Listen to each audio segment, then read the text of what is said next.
আজকে আমরা ক্লাস 6 এর বাংলা বইয়ের 55 নম্বর পৃষ্ঠার কাজ নিয়ে আলোচনা করব।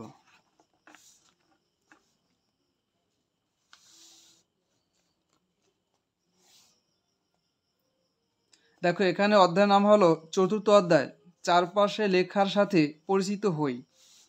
দেখো, এখানে একটি দেওয়া আছে সবুজ ফার্মেসি। যাই হোক, এখন দেখো এখানে একটি কাজ আছে, এই ঘরগুলো তোমাদের পূরণ করতে হবে। মানে এখানে বলা হয়েছে উপরের লেখাটি কী নামে পরিচিত, তাই তোমাদের এখানে লিখতে হবে। লেখাটি পরে কি বুঝলাম তা এখানে লিখতে হবে।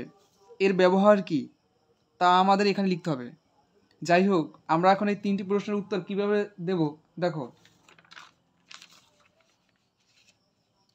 সুবিধার জন্য আমি এখানে নাম্বার দিয়ে রেখেছি। দেখো, প্রথম প্রশ্নটা ছিল কি, যে উপরের লেখাটি কি নামে পরিচিত।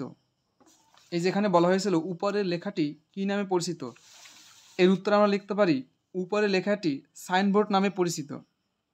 তারপর বলা হয়েছে কি, লেখাটি পরে কি বুঝলাম, এর উত্তর আমরা দিতে পারি এটি একটি ওষুধের দোকান, এই দোকানটির নাম সবুজ ফার্মেসি, এখানে প্রয়োজনীয় ঔষধ পাওয়া যায়।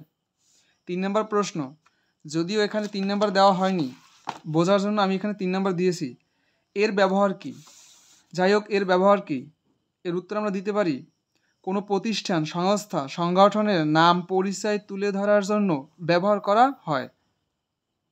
যাই হোক, এতটুকুই ছিল 55 পৃষ্ঠার কাজ।